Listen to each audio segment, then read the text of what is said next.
Have you ever found yourself working harder and harder in your spiritual practice, only to feel more lost, more distant from peace, and further from the awakening you seek? Have you ever questioned whether the intensity of your effort is truly moving you forward or quietly holding you back? Welcome back to this channel, where we explore not just the outer forms of spirituality, but the inner truths that shape real transformation. Today we're going to explore a deeply paradoxical truth. Sometimes the harder you try, the further you drift from enlightenment. That sounds counterintuitive, doesn't it? After all, aren't we taught that effort is everything?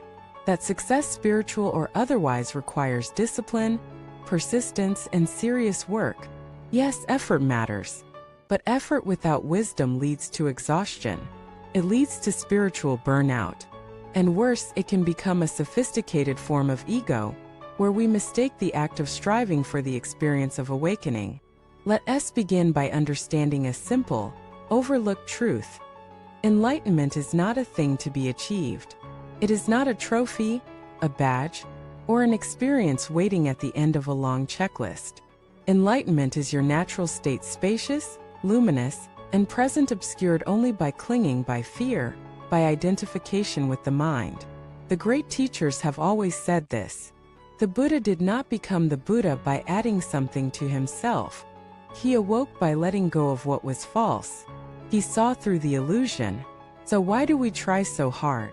Why do we meditate with gritted teeth? Why do we chant with the desperation of someone chasing something just out of reach? Because we've forgotten that trying itself is often the problem. Think of water in a muddy pond. If you want it to become clear, do you stir it more vigorously? Do you shake the pond and demand it clear up? No, you let it settle. The clarity was always there, only hidden by disturbance. Your effort doesn't create clarity, it allows it. This is the essence of true practice. The harder you push with a mind full of grasping, the more you reinforce the idea that you are separate from truth.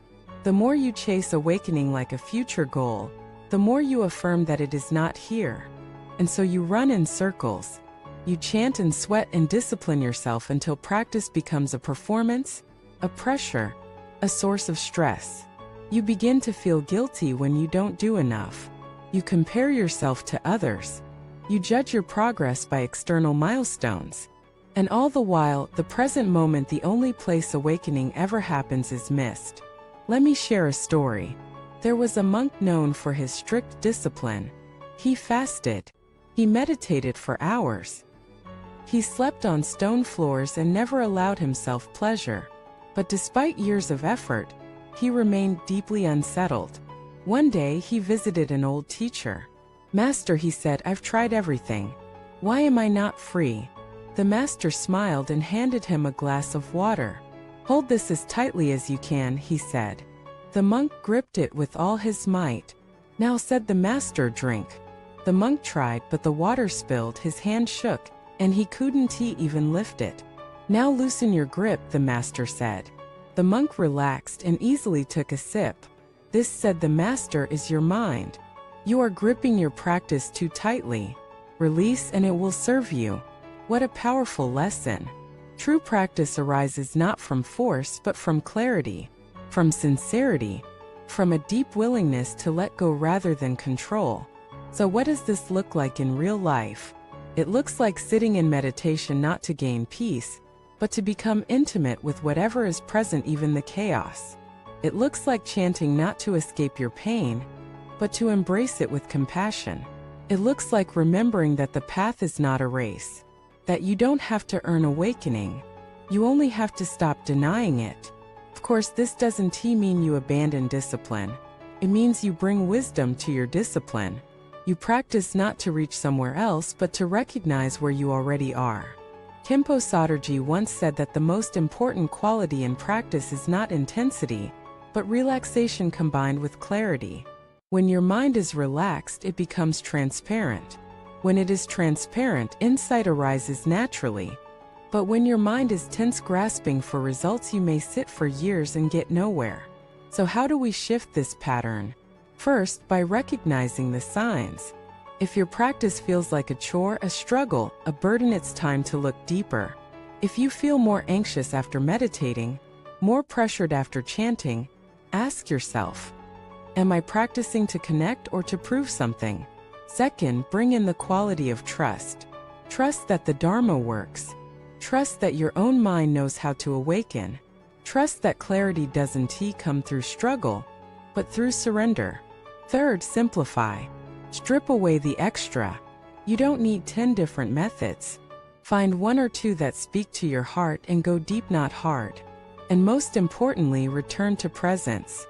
Not as a technique, but as a homecoming. This path was never about becoming someone better. It was always about remembering who you truly are. The more you relax into that truth, the more effortlessly transformation occurs. The more you let go of trying, the more space there is for grace. And isn't that what we're all longing for? Not to force life, but to flow with it. Not to conquer enlightenment, but to be embraced by it. So if you've been practicing with clenched fists, if your spiritual life feels dry or empty, pause. Take a breath. And ask yourself, what am I chasing? What would it mean to simply be? You may find that awakening isn't something in the distance. It's the one asking the question. Thank you for watching this video. If this reflection touched something in your heart, let us know in the comments. Your story may be the light someone else needs. Don't forget to subscribe, like, and keep journeying with us as we explore the sacred truths that set us free, not through force, but through deep, loving awareness.